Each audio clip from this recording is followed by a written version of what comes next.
Okay, so today we are going a little bit back to the basics, and the reason why we're going back to the basics is because we all need to go back to and self-discover who we are and remind ourselves what is it to be a Jew, and how we need to look at ourselves on the day-to-day life, and especially what is our obligations as Jewish people today in this world.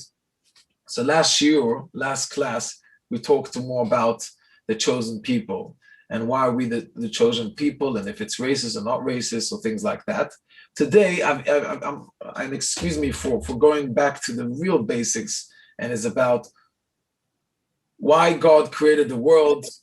What's the purpose, what's the meaning, and if you have any questions, please let me hear them, and we'll have in between some discussions about them. But it's back to the basics, and I'm saying basic again and again because it's really something that we ought to remember and ought to know this. So I wouldn't say this is some kind of a shiur that I'm gonna tell you some new revelations or anything like that, but it's more about going back and selecting what you already know. So starting from the beginning, the purpose of man in this world, the goal of the man in this world is to work on his character behavior, work on who he is in this world, and basically to come over a test of some kind that God has given us in many, many forms in this world. And a test means anything, basically. Anything that we come across in our life is a test from God. And that's how the Judaism sees it. Anything that happens to us, any scenario is a test. How do we react? How do we hear the news in Israel now, what's happening? How do we act? How we don't react in action and thought and feelings? All of this, God is testing us. And God really created this world for us to basically overcome a test and see how we react, if we're going to act on the good way or on the bad way. The beginning, it's as it says, Torah tziva lanu Moshe morashat Kilat Yaakov in Deuteronomy 33:4. It says the Torah that Moses commanded us is the heritage of the congregations to Jacob. So we have a heritage, following the commandments of God through His Torah, through His the book of law, the book of Moses, but it's using the word heritage. And heritage is very powerful in Judaism because we many times ask ourselves, what are we? Are we a nation of a group of people, an ethnic group? Are we a nation that is a big family, or a nation that is based on religion? And again, we talked about it a little bit last week. But over here, we use the word heritage, morashaki Kilat Yaakov. Over here, the Torah connects the concept of Torah, the concept of fulfilling the words of Hashem, the wisdom of Hashem, to heritage. So there's a bond here between a person that is on one part is connected to a nation which has an identity of any other nation in the world, but nevertheless it's connected strictly to the book of law, to the book of the Torah, which the Torah's wisdom. The rabbi says when a child is old enough to speak, his father must teach him Torah and reading the Shema. And what's the first thing that we say to this youngster? We say to him, say Torah tziva Moshe morashat Kilat Yaakov. Why is it so important to say this verse, which I just explained in Deuteronomy? Because when we are passing over, we are saying that this is a way of life. It's not just a community that we're in. We're not just a nation that we're affiliated with, but it's embedded in every small detail. And every small detail, as I said, is a test. Every small detail, there is a mission. Every small detail, apparently the Torah has something to say about it and tells us what to do and what not to do.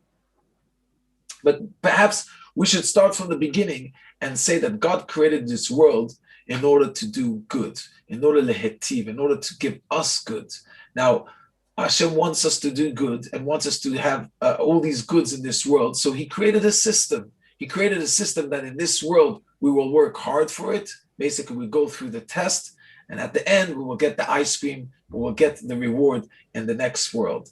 And of course, the two worlds are separated because this world is about working on our tests, working on our challenges, and so on. And the rest world is the perfection world where we receive the ultimate good. Whatever we see in this world as good is not really good. It's just a perception of what really is going to come. But Hashem brought a soul which is our neshama, which we sometimes we call it in different forms. Different religions say different things, but he put the soul with the body, as it says in Bereshit. The man was created from the breath of God, from the dust of the earth. What is the breath of God, basically? But it's some kind of part of God. You know, the Hasidim and the Litvak, the biggest dispute between them was exactly on this point. What is this part of God? Do you say we are part of God? We are part of Chas v'Chalil, to say of God, or we of course God gave us something like Him, like Himself, Yatzaret Adam, like the gods, or so on. That we have the power, basically infinite possibilities and infinite choices in front of us, just as God is infinite. We can do anything in this world. But the difference between the Hasidim and what the Litvak was very against is, do we say like God Himself, mamash, or not Himself, mamash? And that's where they were very, very big machloikas. They did, you know the story between the Hasidim and Litvak, but it came from that verse.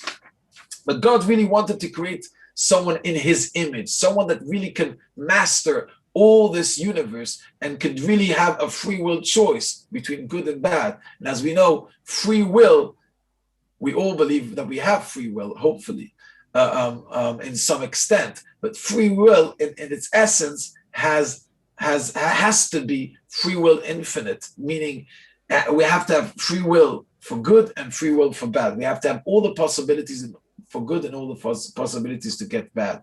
And if there is a limitation in what kind of good we're going to get, true free will. But let's bring it down. God created the world. He wanted us to have good. He told us, he brought us into this world to choose between good and bad. And then He finally said, okay, let me tell you what is good and what is bad. And that's where Shavuos comes into the story. Hashem gave us the Torah to tell us what is good and what is bad. But this question, let me ask you guys, wait a second. Until that moment, didn't we know what is good and what is bad? Until we received the Torah, didn't we know what's good and what is bad? Because basically the Torah is about to tell us, the wisdom of God is about to tell us what is good and what is bad. And that's God's wisdom. But before that, Abraham, Isaac, Jacob, didn't they keep something? Did they do good? David, what do you say? Didn't they know what's good and what is bad before the Torah? I would have thought there's an inherent quality in the human being to know what's right and wrong and good and bad. So I would say, in answer to your question, we would know that anyway before, and the Torah sort of emphasizes it and makes it solid. But I would have thought, of course, it's there. Yeah. Well, your argument is correct, by the way, partially correct. I will explain why partially. But yes, we all have some instinct in us that to tell us what is good and what is bad, and therefore, basically, before the Torah tells us what is good, we all ought to know. And many people in the street say, I don't need the Torah to tell me what's good. I know what's good, and I know what's bad, and I don't need a rabbi to tell me and this, a rabbi to tell me that, and so on. And how did Abraham know what's good and what is good and what is bad? How did he know what to choose? I thought it came from Adam and Eve. So you're saying Adam and Eve taught them also the Torah, that he talked to God, of course. But one can ask you, wait a second, a guy that lives, let's say, was born in Ghana, yes? A guy was born in Ghana. He comes to heaven, he says, hi God, how was your life? Oh, fantastic, whatever. Why did you do this? Why didn't you do that? Who, what, where? Who told me what to do is good? You didn't tell me. You never talked to me. You never told me what to do. And the answer is that when God created the image of a man, He created Himself inside the image, meaning within ourselves we have answers. It has to be like that. We know not to kill is not good. We know not to do something that we wouldn't do to ourselves is not good too. but it's just part of the picture. We know partially what is good and what is not good, David. And we knew, again, before the Torah was given, we knew what is good and what is not good, but not in every scenario, not in every situation, and not for an infinite scenario too. In order for us to know what is good and what is not good for the whole picture, for the totality of things, we have to have a divine intervention, because we are humans, we are limited. So yes, if we look in ourselves, we know that not to kill is not good and to steal shouldn't be right, and we shouldn't give. We should give charity to the poor and so on. Some things that is an instinct inside, but it's always limited. It's always limited because we humans, we cannot comprehend all the consequences that comes out of things, and therefore God said, by definition, God said, I will let you know. I will tell you what is the right things to do and what is not the right things to do. And I think some people have this, it was important to bring it out, because some people have this things that it's cloudy, that they believe either you believe in the Torah or you believe that you have it inside. No, it's both. We have many things that we should know, and that's called the culture of the world. You see, many different cultures in the world have these things. But in order to know something in the totality of things, that of course we need God, and that's exactly what we have. And when God asked the world, all the nations, do you want to receive the Torah? He said, no, we love many things, and there are things that we believe that is right, but there's one particular law that we don't like. So the Yishmaelim said we love everything, but we want to continue to kill. Some people said we love everything, but we want to continue to steal, and so on. And of course, this medrash that was talked that went around the world and asked different nations is because this is the concept: is that yes, we can know many things throughout ourselves, and a human can come to many conclusions and sometimes correct conclusions. And like I say, democracy can be fantastic, but it's not a perfect system. The only perfect system is, of course, the system from God. That is what is that is the first element to understand. Now, what is to be Jewish, and what are the core beliefs? What are the core beliefs that we believe in, and we ought to teach our children, that we will continue to have? Yes, so there's the 13 principles: believe in one God, don't believe in idols, believe in the Mashiach, and so on. You all know the 13 principles. But what is the core beliefs? And the core beliefs is really to understand that we have a free will choice, and we are here in this world for a mission. Each of one of us, Derek, Brian, Ian, Lionel, we all have a mission. Yes, we all have a mission to do something in this world, something good but unique to us. And God, as we say, God is not going to judge you why Pinchas, Paul, Lewis, why you're not Brian, and Brian, why you're not Melvin. He's going to ask Brian, why you're not the good version of Brian, or Paul, why not the good version of yourself? You have to be the good version of yourself, and each one has that. Each one has that good version of himself that he needs to perfect it, and he needs to know what he has good traits in him, what he doesn't have good traits in him. Okay. Now, sorry. The important parts of course Judaism that put in this world is monotheism, is basically believing in one God, which one would say there was a big fight in the early years of the world, and today it's less about many gods or one God. Today is about, do you believe in God or not, and our responsibility to reflect that in this world. But I would say, what is it to be Jewish is not just about understanding our core beliefs and understanding what it is to be to know that I have a mission and I have to do mitzvot and good deeds or not good deeds, but it's also about the Jewish calendar and about family. Because Judaism, yes, of course, Judaism is a nation, and Judaism is based on the laws of the Torah.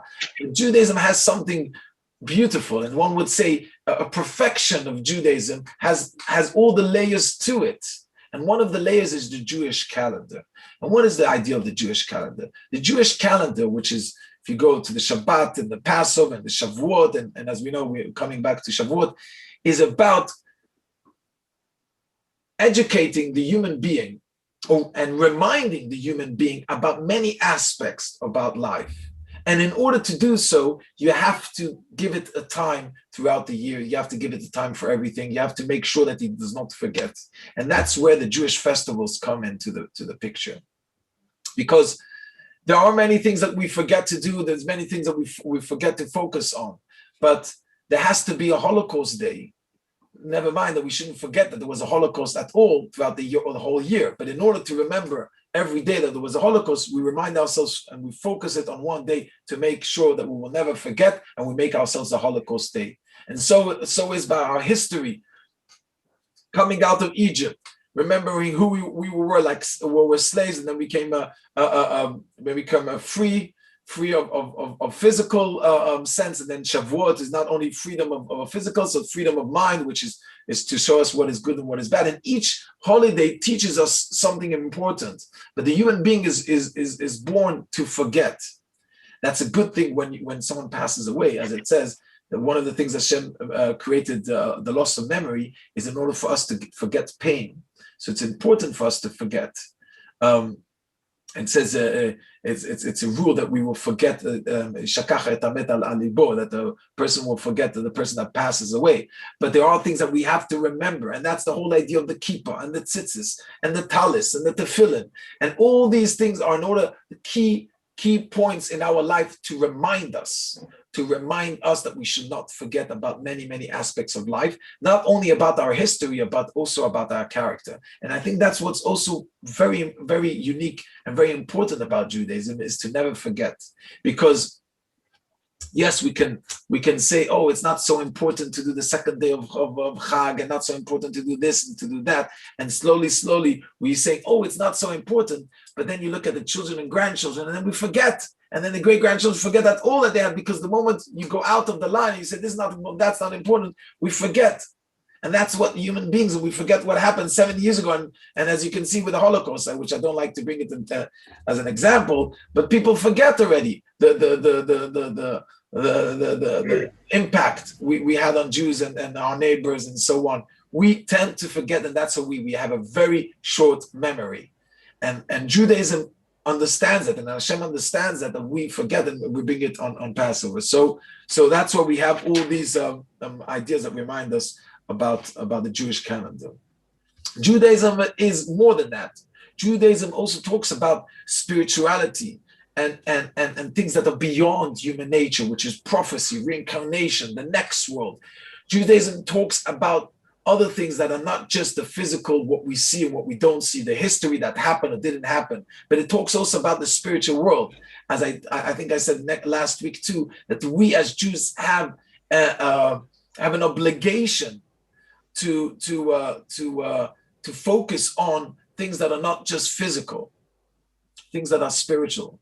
So it's kind of one of my sucks, is that we have to, we're born. We're destined to focus on things that we don't want to, not necessarily, but that's how it is. We are born into a nation that has laws, and therefore we have to focus on spiritual things. When my son will get older, of course I want him to do what he wants, but in the end, it's inevitable that I would try to force him to focus on spiritual things, because he is Jewish, and as Jewish, we have an obligation to focus on spirituality. We have an obligation to show the world that there is something beyond physical, to show the world that there's something beyond our spiritual aspects, and to believe to believe in prophecy, reincarnation, the next world, and to show that to our children. Can a Jew be a Jew without believing this, Lionel? Can a Jew be a Jew without believing? You're on mute. Can a Jew be a Jew without believing in prophecy and reincarnation and the next world? You're on mute. Well, maybe I have to tell you a few minutes before how to unmute. Can you repeat the question? What was I on mute too? No, but we heard you. Oh, okay. Can you be a Jew without believing in Hashem, is what you said? No, that's another. You said without. I'll be honest with you. I'm now unmuted.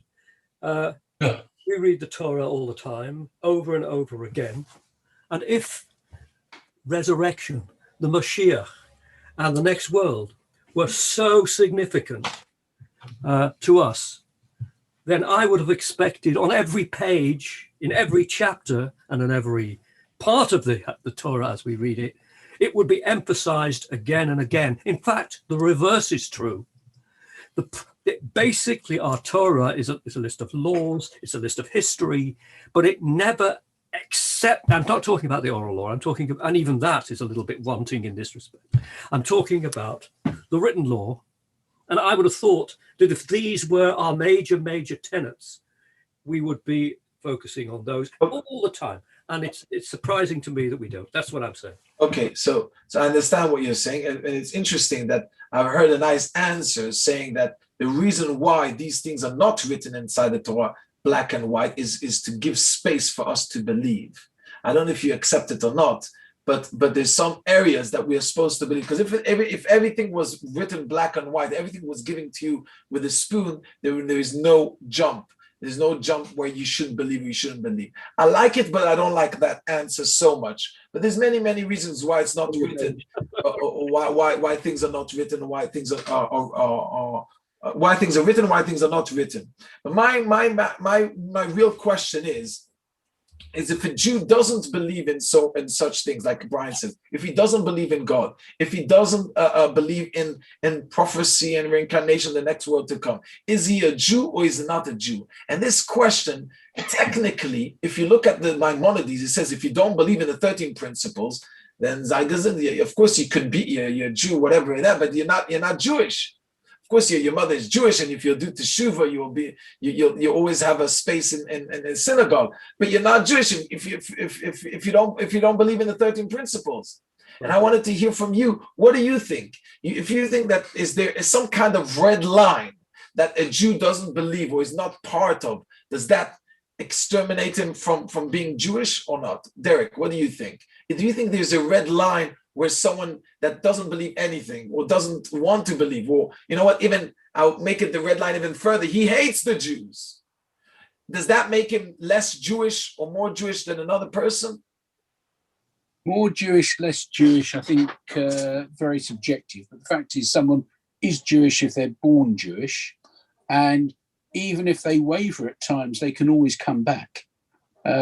So to say that someone isn't Jewish because, for example, they might have a failing in their faith or doesn't believe in a particular thing, no, I don't think that is reasonable. Understood. I hear you very clearly. The Maimonides, when he talks about the 13 principles, one might say when he says he's not Jewish or yes Jewish, means that he doesn't get the privilege or the privileges. I hope I said it right. The privileges of being Jewish, meaning he doesn't go, he's not promised to the world to come, So, and again, I'm not talking about the person that was born like that. The person with choice that said, okay, I'm taking my kippah, goes away. I don't believe in God. I don't believe in this. I don't want to be part of it. You know, like the old shtetl, the guy who left the shtetl and he went to became a priest in the thing. Let's take the old scenario. So the Maimonides says in this scenario that person loses his privileges of being Jewish. Yes, technically he can change his ways and come back to being Jewish, but in the end, being Jewish is what? There is responsibilities and there is privileges. And if you lose your responsibilities, you lose your privileges. You might agree with that? Dare I? Sorry, Lionel? Well, dare I say it, and I will say it. Whatever the Rambam was, however great he wasn't God. He was a man. And the truth of the matter is, this is a man who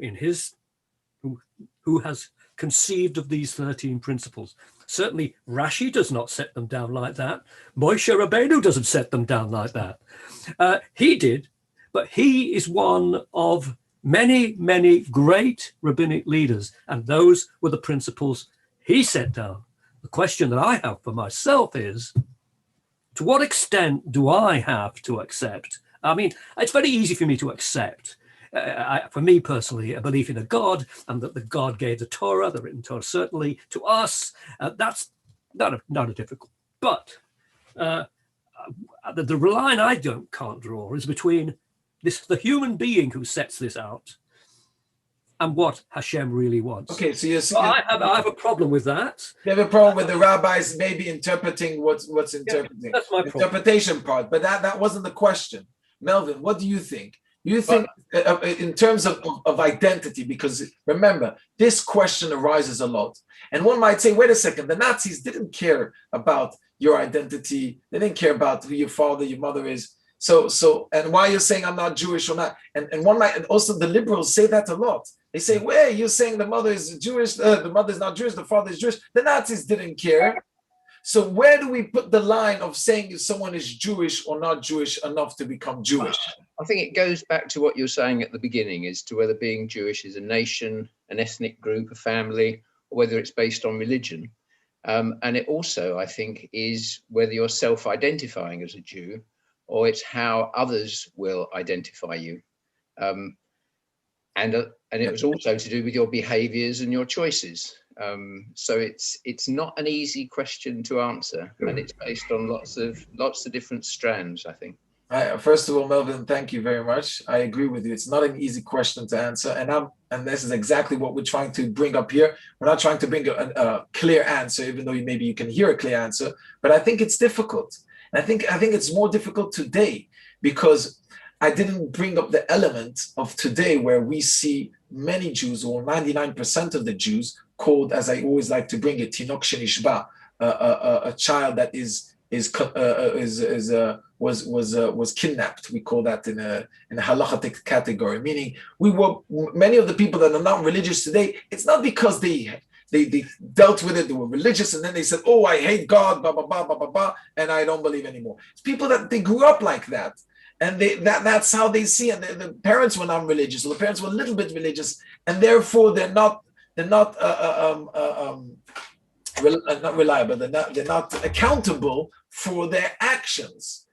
In that scenario, there's a big question. One might say, wait a second, this guy was born like that. He wasn't against God, but is he still part of the Jewish people or not?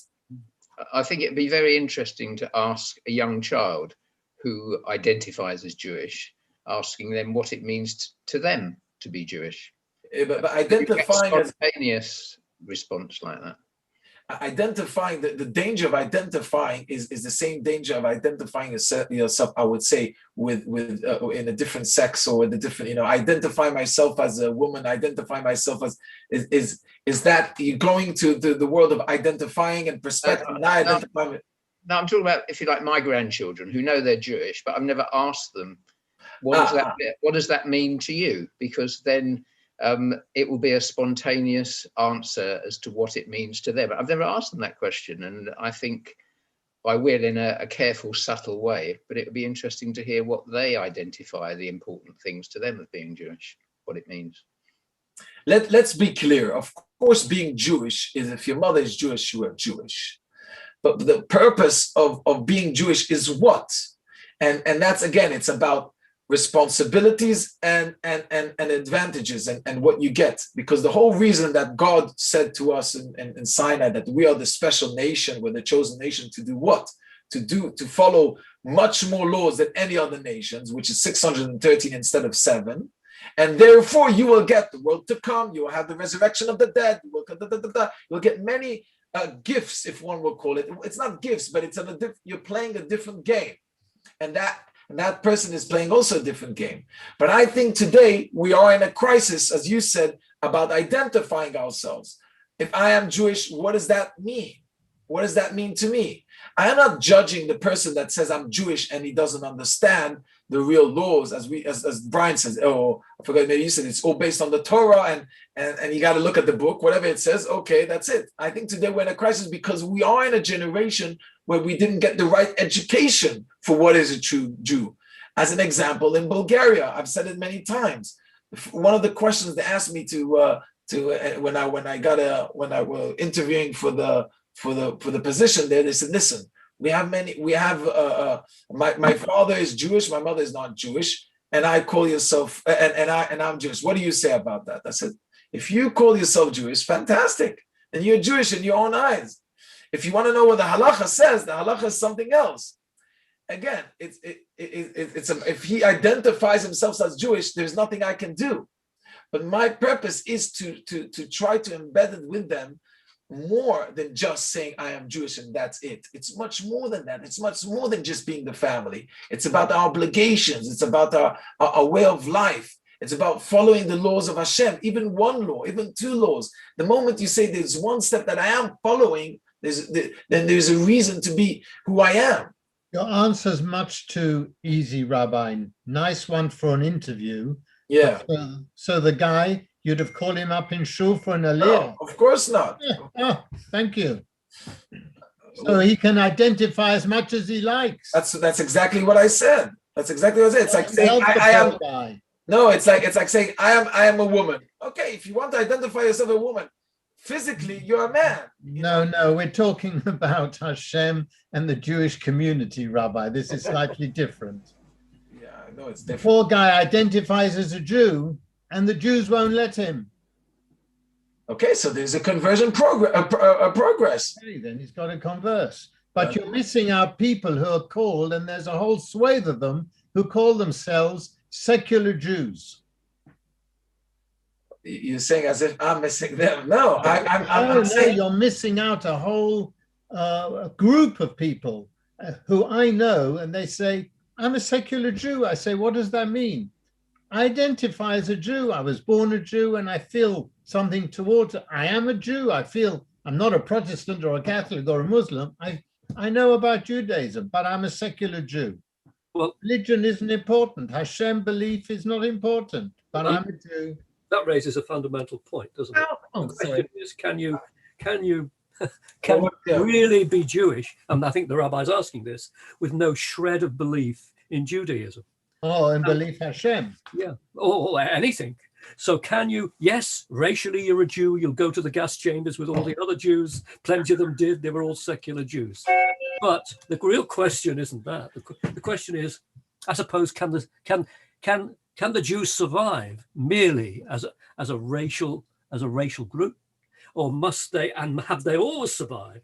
Because at least they have some Judaism, some practice of Judaism itself. I believe the latter. Yep. I think I ask a question. I think I agree with you, London. Does it matter? Does it matter whether you identify as a secular Jew, a Haredi Jew, a United Synagogue Jew, a liberal Jew, as long as you are following, be good to your neighbor, a moral life, charitable, a moral life. That's what the Torah teaches us, a moral life. So does it matter what type of Jew you are? And just the other comment, obviously the reason is a very sad reason, I think, that we all keep together is because so much of the world is against us. So we always want to support, in whatever sense, that part of our Jewish community worldwide that is being attacked. And that's what keeps us together. And I think that's what keeps the Muslims together. So I agree with what you're saying. But what one would say, I would argue on a little point, which is okay, very nice. What is the core? What is the core to give a reason to be called Jewish? What is the reason? On each of us what is the purpose? as individuals. Sorry? That depends on each of us as individuals, right? Does it, or does it depend on God giving us a minimum of core beliefs to be who we are? You're going to get a very take away Judaism out of Jewishness, then what is left? It's just another family. If somebody tells me they're Jewish and they connect with Judaism, I wouldn't question them. I'd say, fine, Hava. Yeah, I think, Aviva, I think it's very, very sad to define ourselves as Jews merely by the hatred of other people. Surely there's got to be a lot. No, I wasn't keeping together. Our survival is only because other people dislike us. You wasn't saying that, Lionel. I wasn't saying that. But I think it's a part of it. I do think it's a part of our DNA. Derek, what do you say? Sorry. to all these questions, it depends who you're asking. If you ask all these questions of the Haredim, they would dismiss, well, maybe not you, but the rest of us. Maybe not Brian either, but the rest of us, and they'd say, you don't us, you don't count as Jewish. You're not going to, you don't do enough, you don't believe enough, you're not taking the Jewish faith forward. They'd dismiss the whole lot of us as someone who is modern Orthodox might dismiss the liberals and say, you're not good enough. You're not Jewish. You're not following the religion. We're going to lose the religion. I think that's quite right. And the point then is that is your question, Rabbi, the right question? Because we've got so many different shades of being Jewish. We all know how large the Jewish community is. It's got different shades of all kinds and all sects. And how can you ask any one of them what it is to be Jewish when they have different rules? So it would be okay. All right. So if I'm not halachically Jewish, I wouldn't be caught up in an Orthodox synagogue. But so that person then goes to another synagogue where they don't have such strict rules, and then they're still Jewish. So there aren't gradations of being Jewish. I don't think it's possible to quantify it. Okay. So first of all, my intention was to awaken your Jewishness and your grandchildren's. I'm not talking about thousands of people out there with different types of views.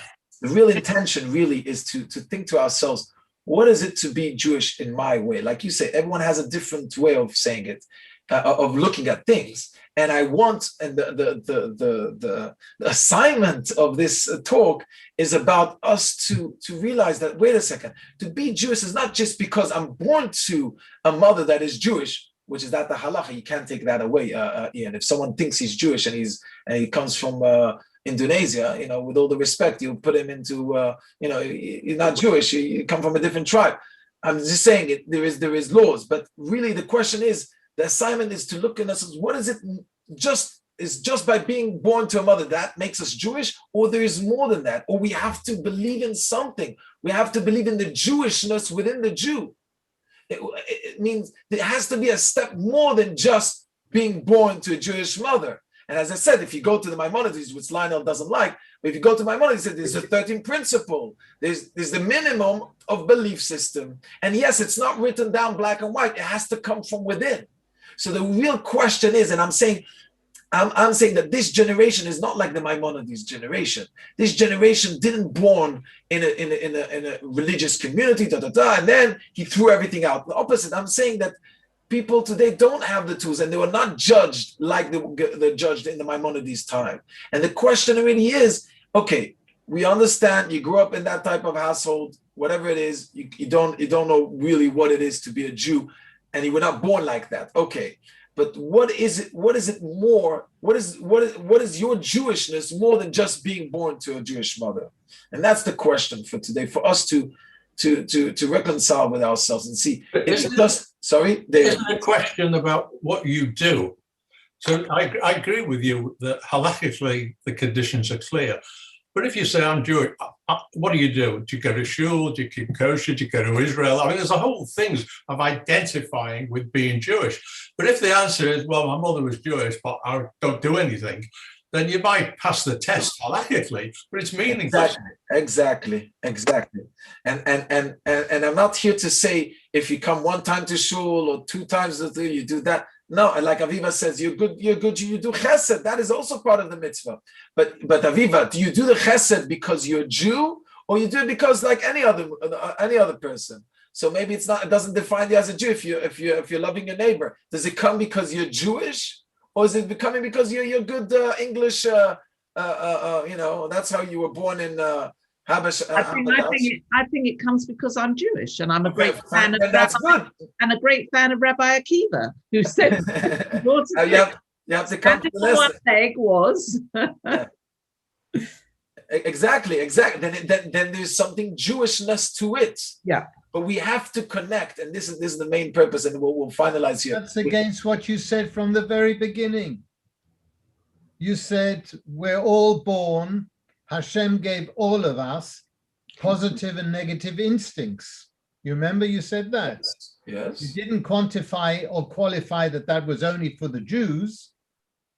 No, I didn't mean Jewishness in terms of Jews and not. Hesed is for everybody. Yes, but you're doing it because it's Hashem's will. That's what I mean, not because it's Jewish. I'm just putting Hashem into the picture. Yes, putting him Hashem, or putting by saying I'm Jewish and I'm being proud. You know, there was, and I'll finish with this. There was a big question with the Rabbi Ovadia about converting all these Russians that came into to Israel, and there was a whole question. Wait, they don't keep Shabbos, they don't keep this. How can he convert them? How can he do this? So Rabbi Ovadia says, if he's willing to give his life up for the state of Israel, and he's putting his life in danger, then he is part of the Jewish people. So yes, okay, he doesn't have a kippah and he doesn't say this and that, but there is some point in his Jewishness that he's willing to give because he's Jewish.